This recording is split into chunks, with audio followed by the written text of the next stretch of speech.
Hello, freak bitches. The NCAA is just a whole nother conversation. Those crooks don't pay their employees, but as far as the NFL, you get compensated, and you know the risks. for the most part, you know the risks going into the NFL. Like I chose to do this at a young age. I'm glad you just said that. Those crooks don't pay their employees, because that is a dark and dirty fucking business. College sports. I hate it. I hate it. Yeah, I hate it, and I don't have anything to do with it. But I watch it. I'm like, that's cool. When you find out how much those fucking schools get from all those people in order to make sure that their team is successful, because the alma maters want to, yay, we fucking won again, and they get billions of dollars. They're a fucking huge business, man.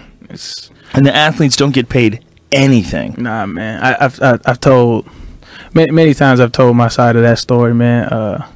I'm not a fan of the NCAA at all. I'm not a fan either. I think it's stealing. I think they're stealing 100%. From those athletes. That's what it is. I mean, you're ruining their careers, most likely. Yeah. If you do 4 hard years of college football, what are the odds you're going to get out of that without a permanent injury? No, I had, I think 3 or 4 of my surgeries came from college. Yeah. It's tough. And you're playing for free. And you play for. And my buddy. But hey, you get an education. And see, that's the thing that kills me, man. When people say that, pisses me off, 'cause it's like, they always like to say that. I hate that. So when I first went to school, I wanted to study astronomy. Like that was what I wanted to study. So I went to my academic advisor, and I was like, okay, this is what I want to do. Like it took me like a year to figure out, okay, this is what I want to do. I was in love with the stars and the college. I just wanted to know about it. And as soon as I said it, like, oh, you can't do that. I was like, why? He's like, because those classes conflict with the practice schedules and the meeting schedules. And I was like, well, shit. And so I had to wait another year in order to find what I wanted to do, and I ended up settling for philosophy, which was a cool major, but it didn't. I feel like if I would have got influenced by astronomy early on, then it would have changed my trajectory. It would have changed the way I thought about a lot, or I'd arrived to the conclusions that I'm at now a lot sooner. Yeah, the whole you're getting an education thing. Are you getting a real education? Hell no. Like, no. It's about a month, maybe a month or 3 weeks after the season, before you go into spring ball, which is like you're up at 5 in the morning lifting, running, yada yada yada. But there's like a three week period where they leave you alone, and you're just like a regular student. And I did not know what to do with my time. Like I'm like, how are these people not acing their classes? Like I didn't understand like how. I mean, granted they were taking tougher courses, but it's just like you have so much time. I didn't know what to do with my time, because before I'm up early in the morning lifting weights, running, then going to class, then after class you get a little lunch, then go to another class, then you come back and you're in meetings, and after meetings you go to practice, and after practice you got to find some kind of energy to study. Yeah, well, give me a rundown. So like what time of the morning would you get up? So like when you're in school, usually I had most of my classes were the 8 o'clock classes. So 8 a.m. you're up. No, I was up before that. So and depending on the day, so you have to get a workout in. Depending on every strength coach has a different protocol. So you have to lift at least 3 times a week.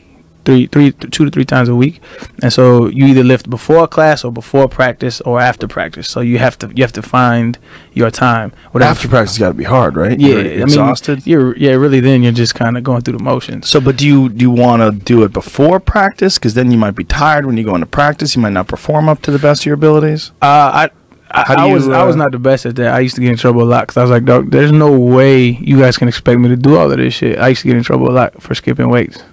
Oh. And I wasn't big on weights anyway. Like I was like, I didn't see, like, because we had a lot of Olympic weight lifting, and that's kind of changing too. We had a lot of like deadlifts and squats and shit like that, and I was never a fan of that stuff. I was like, this is not conducive to being successful. What do you think is plyos or like sprints? Yoga would have been, yeah. If we had like a yoga, I'd have been there every time, because it's like you're getting loose. You're any kind of you're being limber is more important than being strong, in my opinion, especially in my position. I mean, there are some positions like D lineman and offensive lineman where you gotta push. But I'm not one of those. I wasn't one of those positions. Being a running back, it's like DBs, receivers, like stay limber, stay hydrated with good nutrition. So for you, it's more important to be flexible and to be able to move your body in like very fluid ways. Right. So to be able to avoid takedowns, to be able to avoid somebody trying to tackle you, you more pliable is better. In my opinion, yeah. That's interesting. That's an interesting way of looking at it. So you would they would force you to do a certain amount of lifts. Yeah, you gotta do a certain amount of lifts, and then you gotta go to class, and you gotta stay up. And then when you're doing these lifts, are they supervised, or you have to do them on your own? Yeah, you have coaches in there. So that's another thing that bothered me too.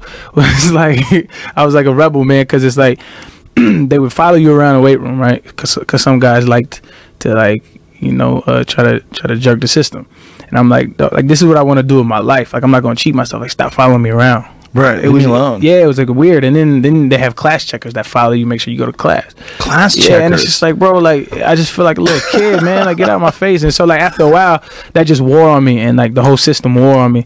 And on the top of that, like I'm hungry. You know what I'm saying? You don't got the food. I know people gonna get on me again. People from Tennessee hate me, bro. It's weird. But people from Tennessee hate you? Yeah. Why? I went there, and for some reason, anytime I say anything about the NCAA, they think I'm talking about Tennessee itself. It's weird. They're like, "Fuck you, man." Like I still have people to this day. Matter of fact, yesterday in my mentions talking about like fumbles I had from like 10 years ago. I'm like, bro, like it's weird, man. People are awkward, man. Well, people love to bring up things that you've done wrong. But I was like 18 years old. They love it. They love it.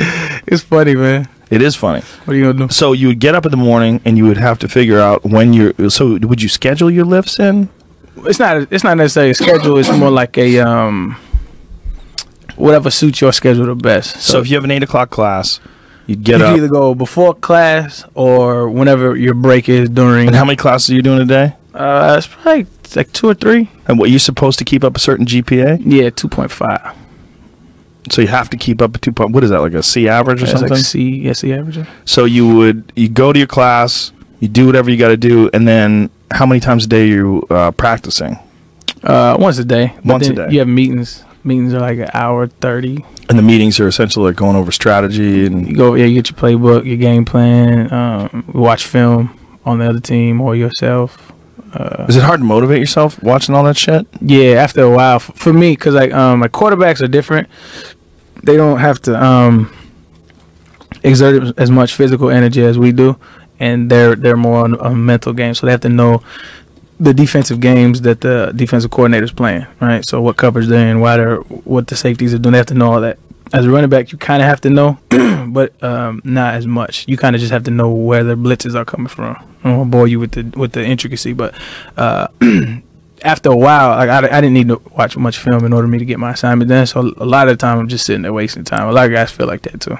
Yeah, I would imagine you're sitting there watching some stupid plays. And like I always told my coaches, especially in the league, I was like, you could give me my game plan like Saturday before the game, and I'll execute it.